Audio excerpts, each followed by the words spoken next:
As the country awaits the outcome of the fiercely contested kingship of the AmaZulu nation, questions remain about whether the courts are the appropriate forum to adjudicate this feud, where King Misuzulu risks being dethroned, should the Pretoria High Court agree with Prince Simakade and those opposing his coronation. Good evening and welcome to Unfiltered. I'm Sizwe Mpofu-Walsh.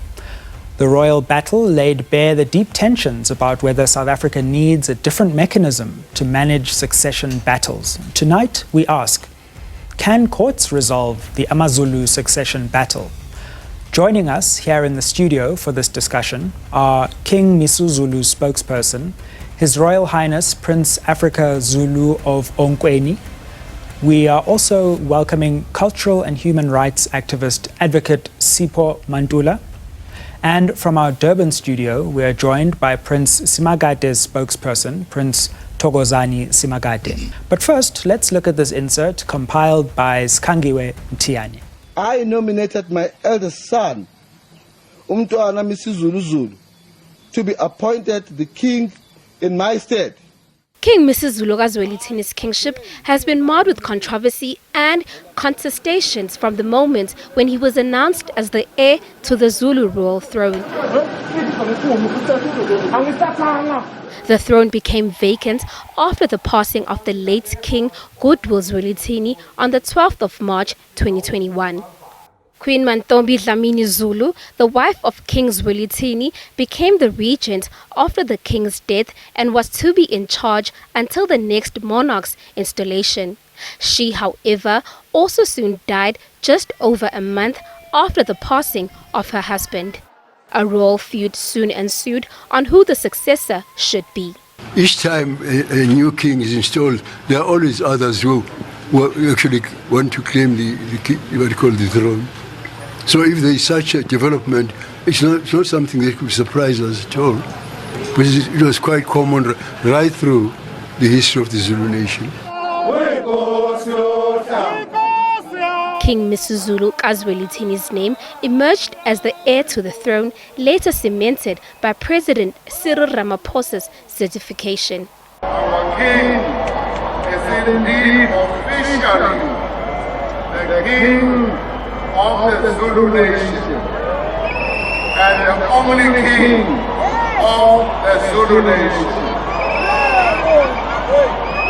In this week's court battle, Prince Simakade applied to overturn President Ramaphosa's certification of King Misuzulu, and Prince Mbonisi Zulu contested the process through which the king was elected. The hearings wrapped up yesterday after 3 days at the Pretoria High Court.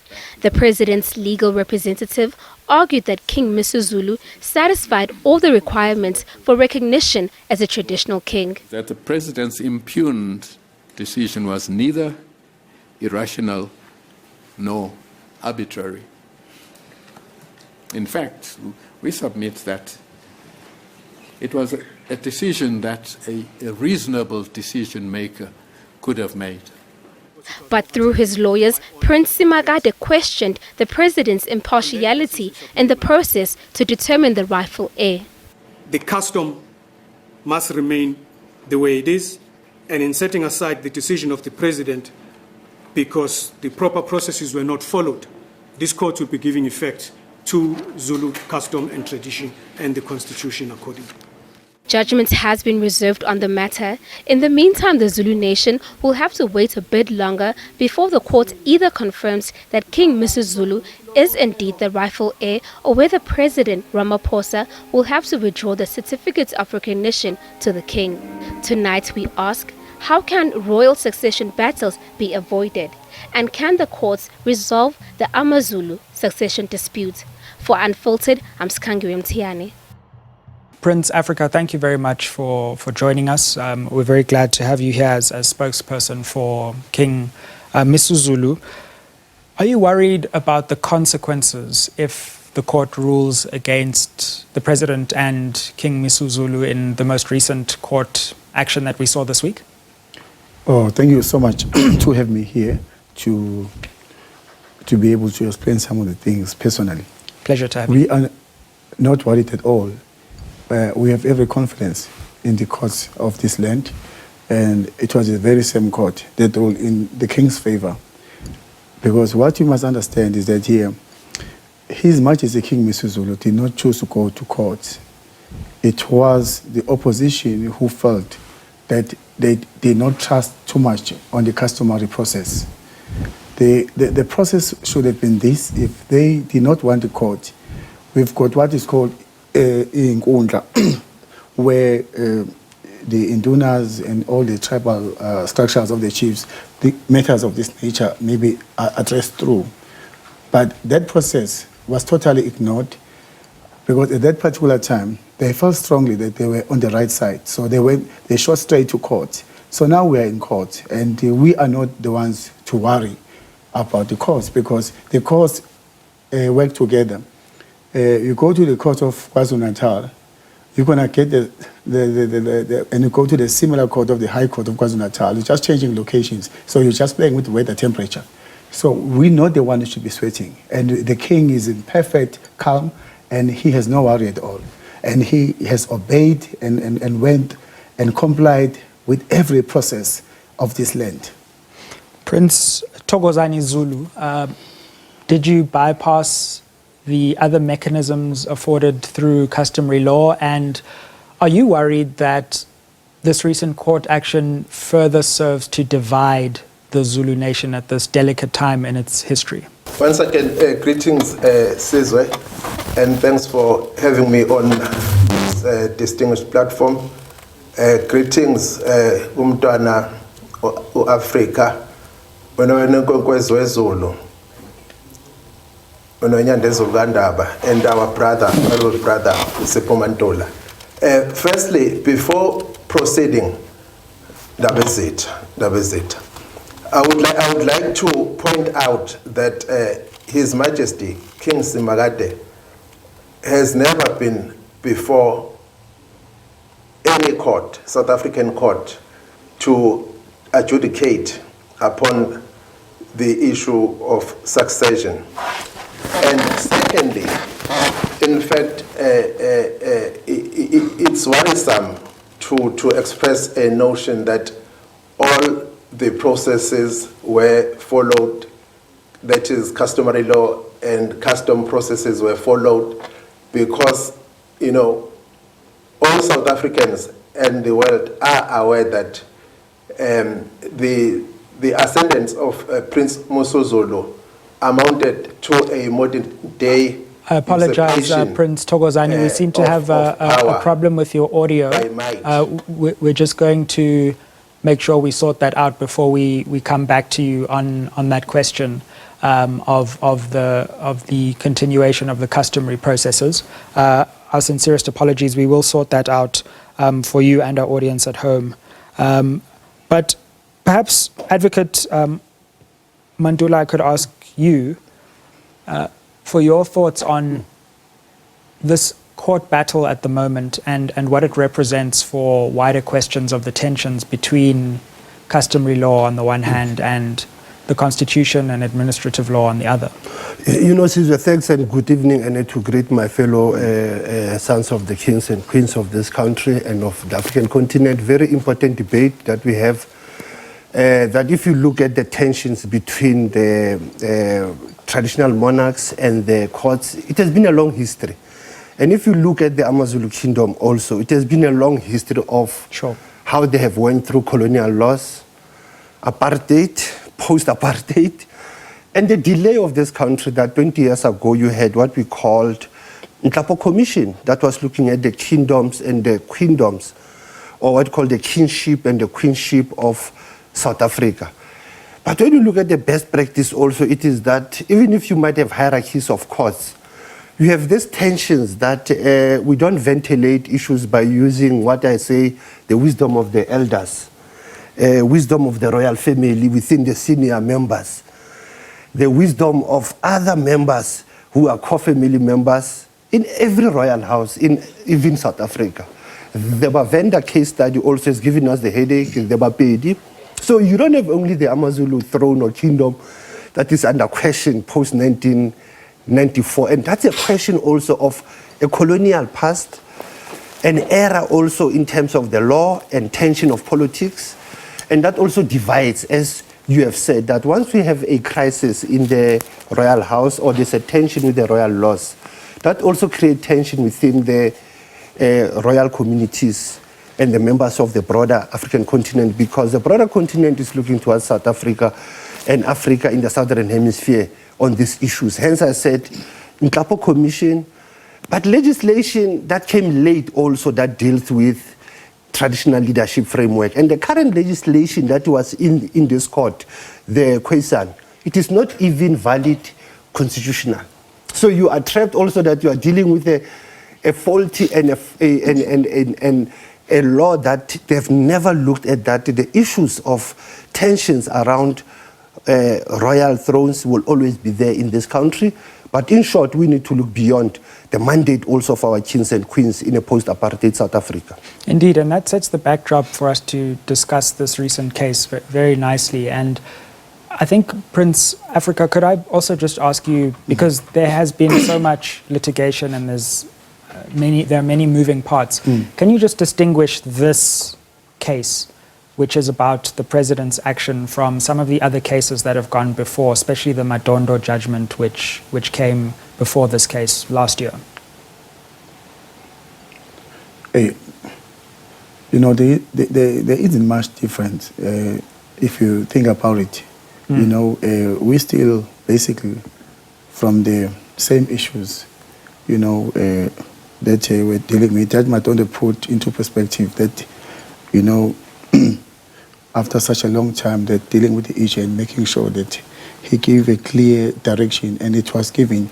And now, after we thought everybody will welcome the ruling, it seems like we are back here, and it's the same issue, except that now the two parties are saying, we now want this issue to be taken back to the president. But it's the same parties that said the president was not fit to rule over the matter, and this is the time when there was a time for everyone to engage, because the president has always been open to the process, and he has had his minister, Nkosazana Zuma, dealing with the issue. And then later now, some of them, they say, okay, no, we don't trust the president. We want this issue now to go to the family. Now, you ask yourself, who is the royal family? Right now, the royal family comes from the sitting king, who is a certified sitting Zulu king. It's His Majesty King Misuzulu. So if they say that the matter now must go back to the royal family, it means that they are saying, hail to your Majesty King Misuzulu. And we get confused where we don't agree, because King Misuzulu has been put through the same processes of this country. It's very, very, very, very complex processes. But the king, nevertheless, when he was a prince, he was determined, because he knew he was born for this position. Can I ask you on that, Prince Africa, is the Zulu king born or nominated, as we heard in the court this week? I will talk about the great kings of KwaZulu to this one that we have in Dulamiti. The king in KwaZulu is born. Obviously, when we say he's born, we don't refer to everybody who's got a mother, you know, and so on. Everybody's got a mother. But when we say he's born, we're talking towards spiritual ceremonial processes. We already knew that when we send cattle to go pay lobola to the one of the greatest kingdom in the SADC, Eswatini, we knew that we are not just building a relationship with Swaziland, but we were buying an heir. That was our Zulu process of buying an heir. And we got our heir, King Misuzulu, Princess Mantombi, the Zulu queen, the late Zulu queen. She came and bore kids, and the first child, the firstborn, was King Misuzulu. Now, it doesn't mean that there's a confusion. You know, the Zulu royal family has got a lot of heirs, but it doesn't mean that there's an heirs to be king. It's just heirs household. For instance, we've got Prince Letuktula, Waketom Tandai, Wakangela King Misuzulu. But then because of his mother, who is double royalty, and her power, I mean, the power of Queen Mantombi, it then passed on to the son, and it gives the son power to supersede any other heirs that are there. The reason that we'll always find this contestation is because we don't have one heir. We've got a couple of, every palace has got a firstborn.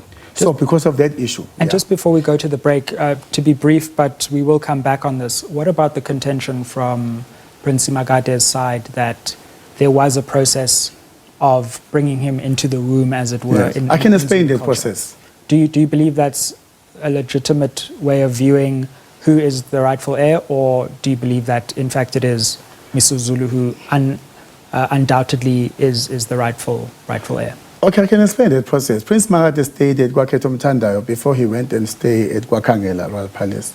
He stayed there and he didn't like there. Maybe I think it was the weather. I don't know why he decided to move to another palace, Kwakangela.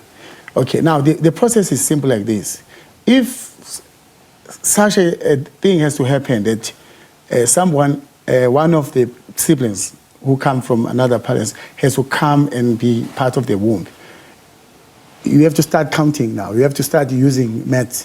1, 2, 3, 4, and then maybe it's a sixth child. So it makes the prince the last born. So the timing is from when that process happened rather than the age of the prince. Yeah, because if ever, normally this process would be very suitable when there is no kids. You know what I'm saying? Normally these are just mathematics played by kings. But now there was already kids. There is King Misuzulu, there is Prince Smangaye, the last born, there is Prince Lungelo. So you still got these siblings. So now he becomes the last born.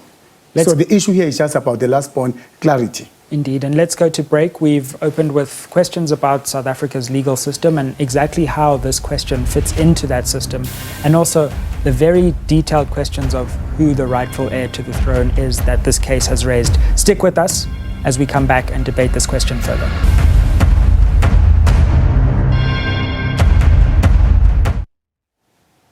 Welcome back to Unfiltered. Following the recent challenge to King Misuzulu's status and a court challenge brought by Prince Simakade, we are discussing what this means and could mean for the Zulu nation and indeed South Africa more largely. Prince Thokozani, thank you very much, and apologies for the earlier problem with the sound.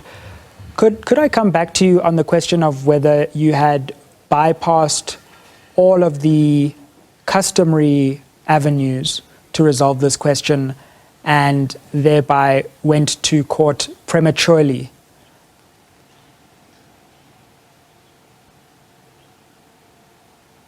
Thanks so much, Sizwe. As I was cut before, I was simply stating that to say that it amounts to a factual inexactitude of a gross nature, in the sense that, you know, the ascendance of Prince Misuzulu amounts to a usurpation of the throne by might, the modern day usurpation, in the sense that we all know what happened at the meeting of the 7th, the purported meeting of the Zulu royal family at Kwakangela Mankengane, where members of the royal family were threatened, I in particular, forced not to partake in the meeting.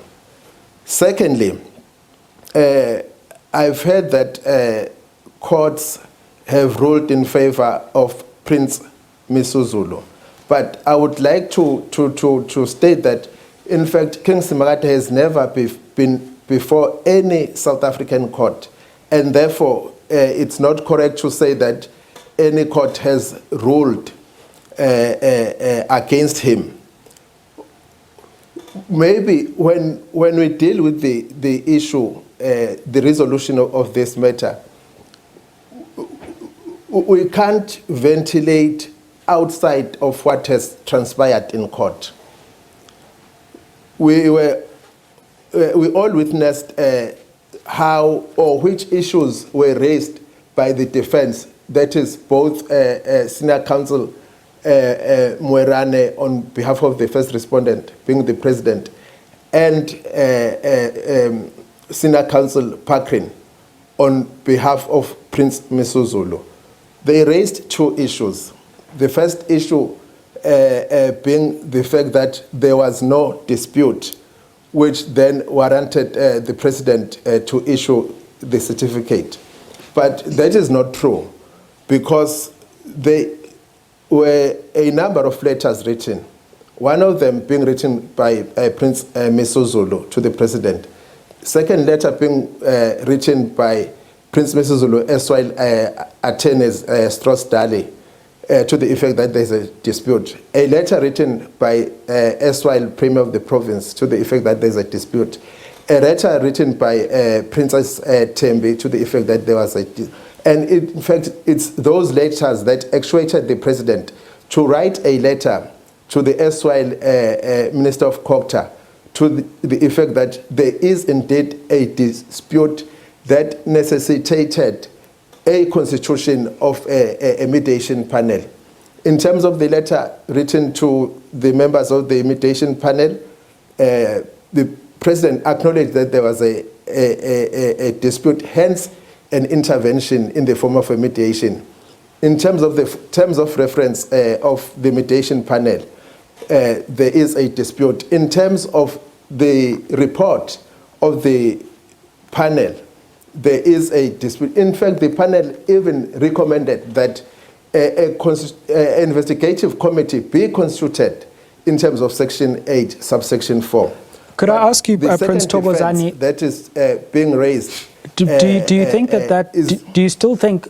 Sorry to cut in there, but do you think that amounts to an irrational decision on the behalf of the president, because the bar may be higher than just recognizing that there was a dispute?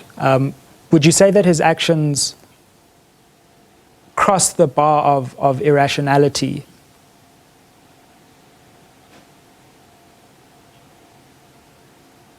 Yes, Sizwe, in the sense that in terms of the powers vested in the president, amongst other things, he had to consider all evidence that was placed before him. And in this instance, he did not consider the report of the mediation panel. And hence, that then create enough reasons for the court to rule in our favor. But secondly, the defense that I've raised is that one of res judicata, to say that the matter has already been before the court with same parties, and therefore these parties are now stopped to raise or to approach any other competent court for the resolution of the matter, which is not true, because before Justice Madondo in the Pietermaritzburg 3 consolidated cases, the issue of an application for a review was not placed before the court. Neither was the issue of the succession. In fact, even Judge Madondo, in his report, states that in relation to the application or the interdict raised by Prince Mbonisi, that the matter was not yet ripe for a review. And upon those let's leave it there for now, in fact, Prince Thokozani, because I want to bring in our favor.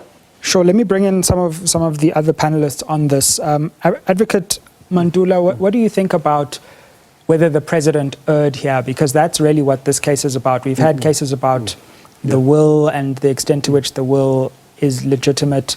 But this is really about the president's decision to recognize King Misuzulu. No, correctly, Sizwe. You can say it's a presidential prerogative powers. And secondly, you will say that you will have to wait for the judgment of Norman Davis, to say, and what was worrying me is that the Roman Dutch law and the foreign laws, how they are being used in this case, and not to have an assessor in this case of sacred nature and a very, what I say, it is also a national security question case also when you look at the tensions of power relations. But I'll say the head of state might have been ill-advised to understand the nature of traditional leadership disputes, that it's not a matter of 2 years, 3 years. They have a longevity of not being resolved on time. An agency is that you are having a lot of development being delayed and changes of lives of people being delayed. And hence I say to you, it is the question that whether the head of state, the premier, who also in COGTA plays a critical role. And I think Prince Thokozani is correct also about the mediation panel as one of the mechanisms that was used. That are we just appointing them for the sake of ticking their box? What are the implications of their recommendations? And also a question that was raised earlier of traditional courts. Traditional courts also, my brother Prince, are not being empowered to deal with traditional disputes. Hence, we have a commission of traditional leadership disputes. And also, the same commission is not an African-based law commission. It works on constitutional principles, which is section 211. And you will understand that for this debate, for our young people who are watching, who are doing law or a customary law, they will need to understand of this case of this nature.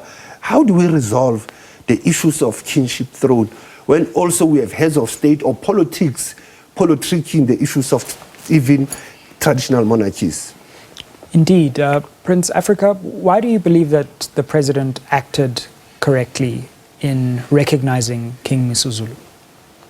Okay, you must understand that the president just didn't come and impose. He allowed all these processes that he's talking about. There was a commission, Willis Mkhunu.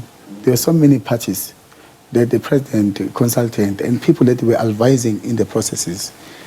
Let me tell you, the issues of the crown, normally they are very complex. You will never really get to resolve them overnight. But here, what really guided the process was the fact that King Misuzulu's mother is a queen from Swaziland, so she's a Swazi princess. Let me tell you, if the Zulu king didn't go and get a wife in Swaziland, His Royal Highness, Prince Thokozani, will have a very easy case to deal with. The fact that there is a king in the room, Prince Misuzulu, king in the room, it changes everything because of the fact of his mother. So in a kingship, in a royal family, your mother counts a lot. That is why, if you notice from other weak tribal structures, they're always trying to marry their, princes into the Zulu royal family because they are looking for that status. That if this one gets a senior mother and this one then has got a better voice. So that is really where we are. And where the South African laws, and you can blame the president because the system favors and it forces us to blame the president over such issues. But if you're looking at the whole process, the president was the last on the list. But the issues here were driven by the fact that, let me tell you now, go and get a very beautiful Zulu girl, Zulu princess, and go give it to King Misuzulu. He will not touch that girl because they understand that if he just marries the Zulu girl, the Swazi kingdom is gone. You know what I'm saying? And these are the do's and the don'ts. You don't play with that. King Shaka refused when the Swazis sent their princesses to marry him. He refused totally because to avoid these things. And unfortunately, these are the Game of Thrones, and it's not necessarily that Prince Simakade will not make a great Zulu king. You can see he's a great, humble man. His Royal Highness really will do also a good job to be king. But it's not about that. This is not a classroom of kings. There is only one. It's a lion kingdom. King Misuzulu has been put by processes. Even if he wakes up and says he doesn't want to be king, we will put him as a king by force because the culture forces him to be king. It's not King Misuzulu who's chasing the throne. That's why you don't see him. Don't hear him say nothing. We have never heard him say nothing about the process. He is simply been put here by the ancestral powers that actually controls and dictate to us what to do. So it's a lesson to be learned that if you are a king and you don't want chaos, don't go to Swaziland and take a princess because this is what is going to happen, unfortunately. You go to a kingdom, especially as great as Swaziland, to take a princess is just not that freebies. There's a catch-22. Prince Thokozani, how do you respond to that?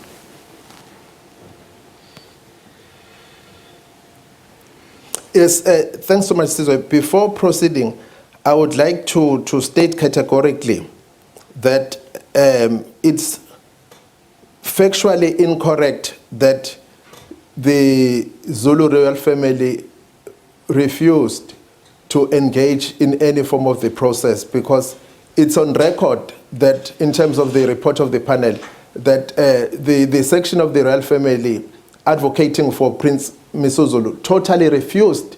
They shunned an opportunity to engage in a meeting under one roof for their own reasons. But on this issue, it's fortunate that we and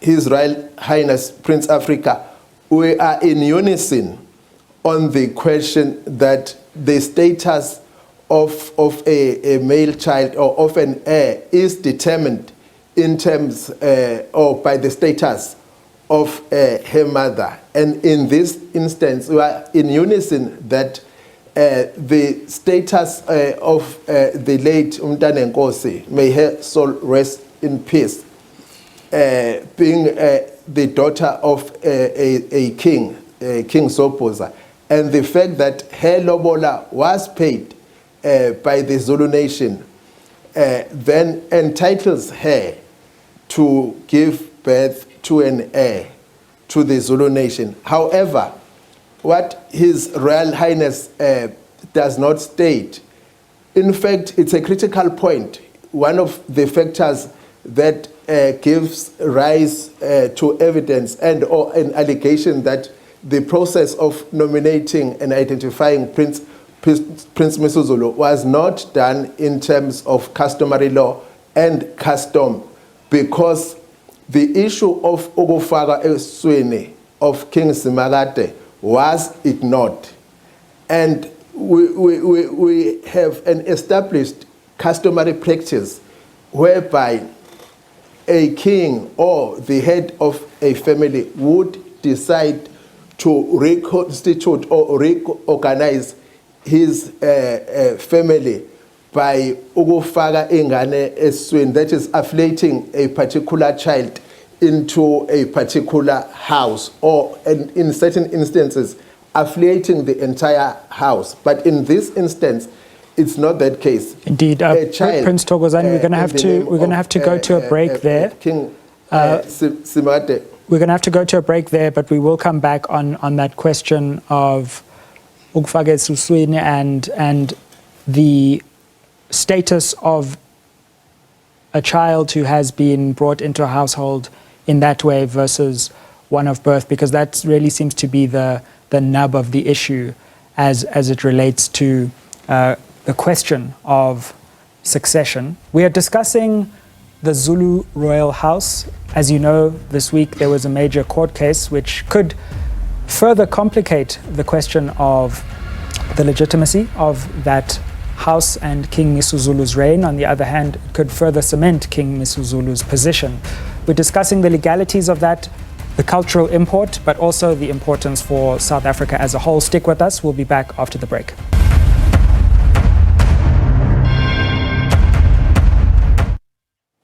Welcome back to Unfiltered. We're discussing the recent court case surrounding King Misuzulu and what it means for both the Zulu royal house, South Africa's legal system, and indeed South African politics. Prince Thokozani, sorry to cut you before we went to our break, but could I come back to you, because you were just rounding off the point about why you believe that Prince Simakade, through the process of being embraced into the womb of, or ukufaka esweni, is indeed through that process the rightful heir. Yes. Yes, in fact, the custom of ukufaka esweni, amongst other things, regularizes the birth of a child born out of wedlock. But also, in certain instances, inkosi, ingonyama, or a head of a family would use that custom to, in fact, determine it, to indicate that I intend this child to be an heir, especially where a child is affiliated into the house of a wife that has been identified or was married for the purposes of giving birth to an heir, like in this instance.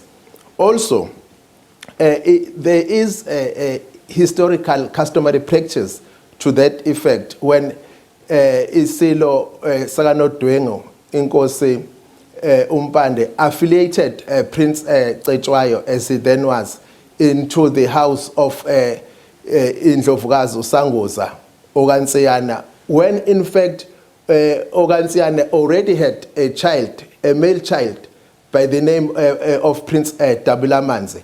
It's the very same practice that Ingonyama, the late Isilo, has deployed to affiliate his chief son into the house of the great wife, with a clear intention that the late Isilo wanted King Simakade to be an heir. Also, the very same custom was used by Isilo Sasenaleni, Isilo Sakachomtandayo, King Cyprian Gasolomoni, when he affiliated the late Isilo into the house of Ogajali, being the third wife, because King Zwelithini was born of a second wife, and he couldn't take under those circumstances. Hence, King Cyprian had to affiliate the late Isilo, King Zwelithini, into the house of the third wife. So we are convinced that since the matter will be reverted to the investigating committee, these issues will be considered this time around, because even the decision by the president to go for a mediation panel, when in fact Section 8, subsection 4 is mandatory, that the president had to constitute an investigative committee. Right. Advocate Mantula, which it did not, but also to assist. Right, sorry, Prince Thokozani. Sorry, let me just come to some of my other panelists on this question. We will come back to you. Prince Thokozani. Okay. On Section 8 and the mandatory investigation. Mm-hmm.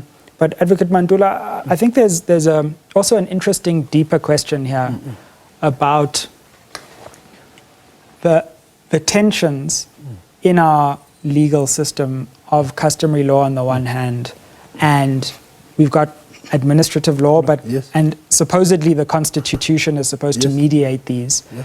But it was just a fascinating spectacle to watch, on the one hand, the Zulu royal house, and on the other hand, this judge and the courtroom attire being of a sort of earlier colonial era, and all of that coming together in one spectacle, and what that says about the tensions that exist in trying to marry these various legal histories. No, correctly. Even if you want to talk about, harmonization of laws, Sizwe, whether we look at adopting customary law, I've already said our constitutional framework came up with laws 20 years ago, even the latest one being questioned.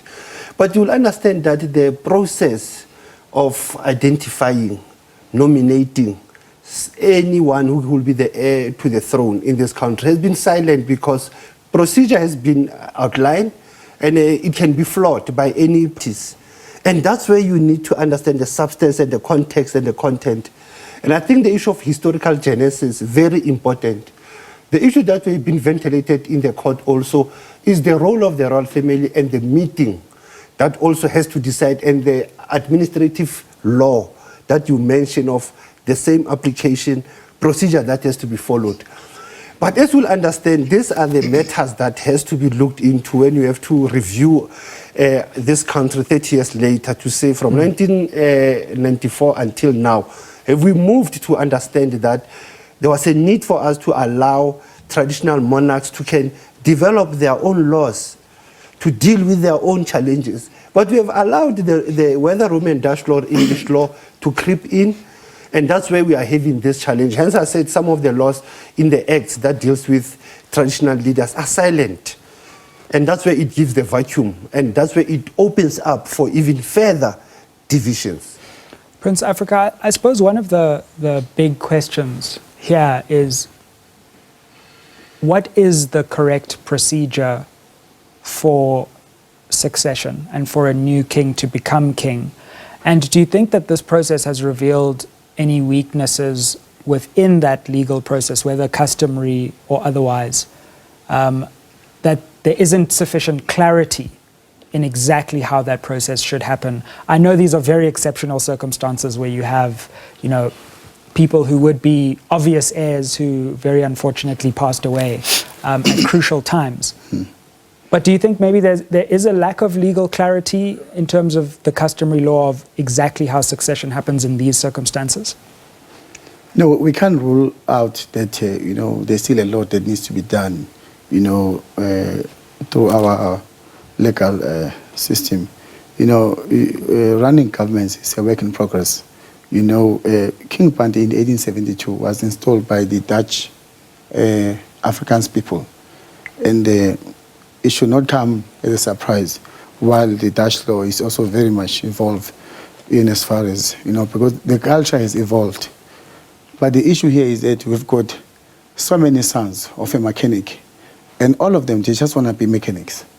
But then there's this one mechanic whose mother owns a garage. And now this one is just a given that he has to be the bigger mechanic. We're not disputing the potential rights of every of the Zulu household. But, a winner takes all. There can be only one king. And that is His Majesty King Misuzulu. Let me explain to His Royal Highness why they find themselves very left out in the processes. By bloodline, by right, the prince is the son of His Royal Highness Prince Penuel, a son of Solomon. These are great princes. But the whole journey has actually put them on the rebel side, just across.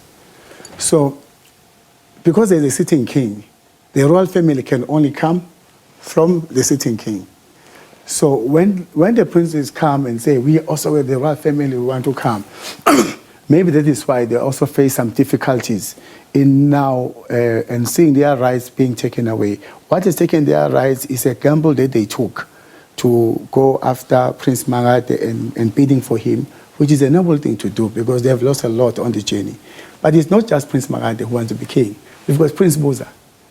And then we've got a lot of them who are scared to come out. So it's like a whole tadpole, a river of tadpoles, who just want to be a big frog. And that's a situation that we're in. Now, it raises a very huge concern on the stability, on the security of the country. You cannot gamble with such an issue. In the Zulu culture, when the king dies, in the same day in the night, they already have someone who's been put. So this whole new thing that has come in now, as if we are seeking for an artist to come and perform in a big show, so we must go screen them. No, it's been made easy by our ancestors. And the king, I think Zulus, we must learn our lessons that we should not have gone to Swaziland to look for a princess. We are paying for that price, that we went cross borders to look for princess. And that's what it means. And you cannot even try to undermine the Swazis. Because if you say king, this is not a king, then you are saying kingdom of Swaziland is not a kingdom. Then it's a totally new conversation. So we cannot go back.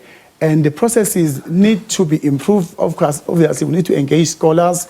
We need to sit around the table and see how we come up with better solutions to make sure that from the king, we don't encounter the similar processes and we make sure that when our kings go to these places, they don't go to Lesotho and take wives. They must take wives from the Zulu nation. King Misuzulu comes to Durban. He loves Zulu girls, princesses. He doesn't think, because he understands that one small mistake, everything is gone. Let's go to some of the comments on social media before we come to our concluding thoughts. Razi Kumalo says, why Ondabezita are fighting while the Zulu nation is swimming in poverty and the Ingonyama Trust benefits mainly the Indian population in KZN? we are hungry and landless. Some more of your comments from social media. Benzi Soko says, the Zulu monarchy has always been embroiled in succession battles with devastating repercussions of bloodshed. It is an indictment on AmaZulu leaders that are still fighting for power, and such battles are now being adjudicated in courts that are rooted under Roman Dutch law. And I think we have one last one for you, which is Ntandazo wa Africa says, as far as I know, the king is born and cannot be nominated even before that meeting at Kwakangela Prince Thokozani and his allies. What were they thinking? Because the writing was on the wall. Queen is coming from the royal family. We are going to try and respond to some of these tweets in addition to wrapping up. Advocate Mantula, can I get your response to what we've heard on social media before I come back to Prince Thokozani? I think the one that came from Benzi was very correct in terms of the Roman Dutch law. We have to Africanize our systems in terms of dealing with disputes.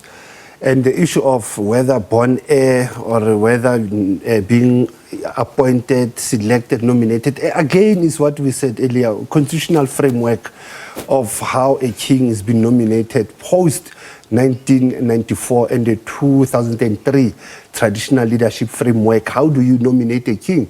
That's where there's an issue of that core royal family that comes into being. And I think we have to learn how to marry both the traditional monarchs and the current political framework that we are in.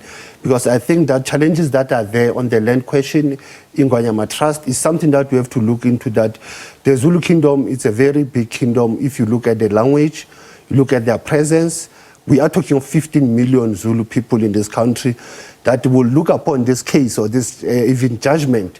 How does it changes their lives? So it is very important that issues that have been labeled or been ventilated in the courts have to be taken through also by having confidence in the royal families that I have powers to engage in terms of mediation, and those investigations should be carried on. Research must go on also to get into the history of our kingdoms and queendoms in this continent. Indeed. Prince Thokozani, your response to some of what has been said in response to some of your interventions, particularly around the question of whether there is a lack of clarity around the legal way to appoint a king in these exceptional circumstances.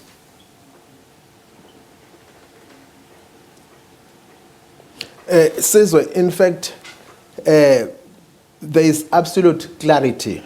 There is absolute clarity on how this process ought to have been run.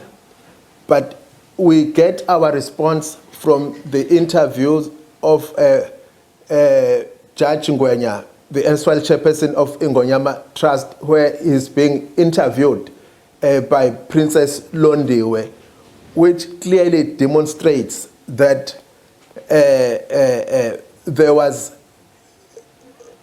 a clear intention to frustrate the process and also to identify a wrong person. I wish one day, Sizwe, you will host us when we discuss this interview, because Judge Ngwenya clearly states in these interviews that the entire process was intentionally bungled. The royal family was not given an opportunity to ventilate in the process. The siblings of the late Iselo, how can you then say that the process was correct when the siblings of the late Iselo were not allowed to partake in the process? When members of Umdeni of the late Isilo, being those who share with him a common ancestor, being the offspring of King Solomon, were not allowed to partake in the process. And the senior princes, in this instance, firstly, the senior prince of Kwaminyamanzi and senior princes of other royal houses. So the whole intention was to identify a candidate that is not fit and proper in order for the Zulu kingship and the kingdom to implode.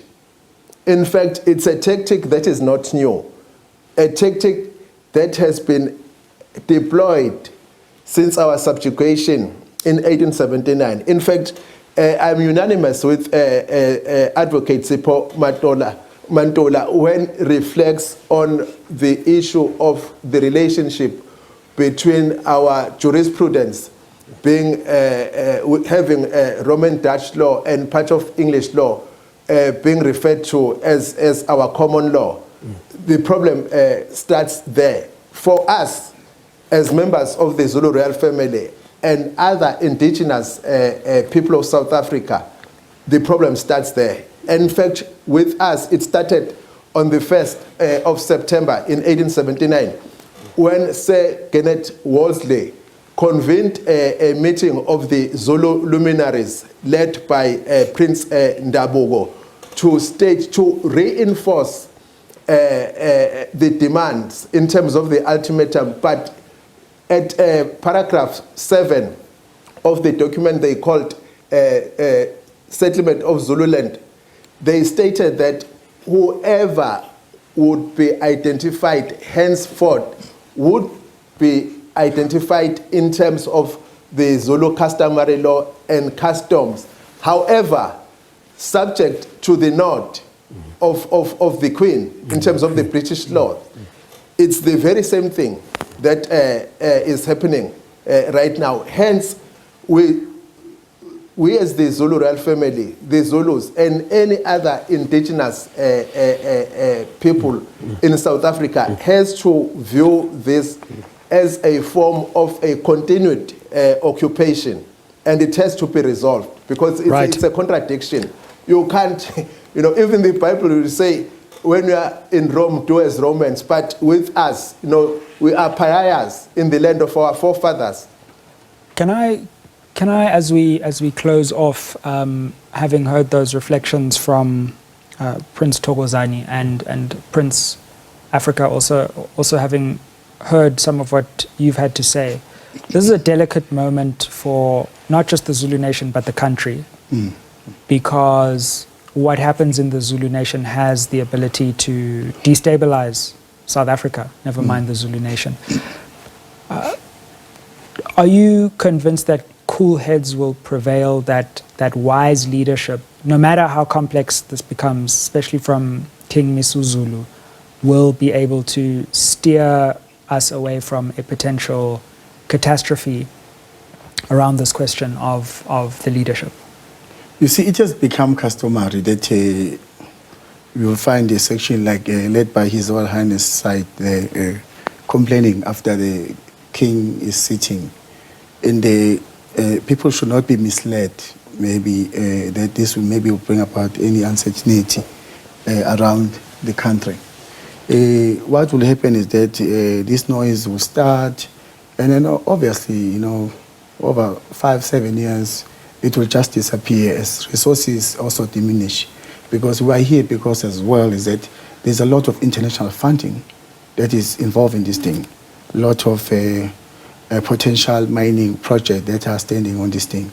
Ask yourself, who was next to Prince Mangosuthu Buthelezi when His Majesty was announced the king? It was Judge Ngwenya. Judge Ngwenya has been a staunch supporter of the king. Until when? Until he lost 41 million. That was questioned by Auditor General. So the king, being a firm king that put his nation first, did not reconcile with such carelessness. He had to let the judge go. Plus, the judge has been there for so long time. So a lot of the battles that the judge is fighting are bread and butter issues. He is all about himself. The judge has got a lot of work to do to account to the Zulu people what were invested this 41 million.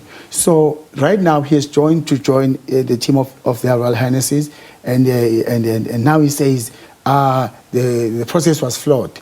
It was flawed now because you are facing to go to jail. You are facing serious criminal charges, and unfortunately, Because the king is so calm and is always smiling, people didn't think that he will sort out issues in the Ngwema Trust. The king is very firm when it comes to administrative issues. He's very strong and he's got a very strong stance on the Zulu culture. Judge Ngwenya should not be a model that they refer to over this issue as an angel that must come and workshop us. The problem here is that we have a sitting king and there is only one royal family. And we can't have two royal families. It's the other side and the royal family. And we are the royal family under leadership of His Majesty. Your Royal Highness, thank you very much for joining us this evening. Advocate Mantula, Your Royal Highness, Prince Thokozani. I'm afraid that's all we have time for, but thank you for a fascinating conversation from many different perspectives, giving us a panoramic view of this question of the Zulu royal house and its impact on South Africa's legal system at the moment, the royal household itself, but also South African history and politics. I hope that has been useful for your understanding of this question tonight. Please stick with Unfiltered as we continue to unpack the issues that matter in our country through unfiltered news, unfiltered views, and unfiltered conversations. Have a good night.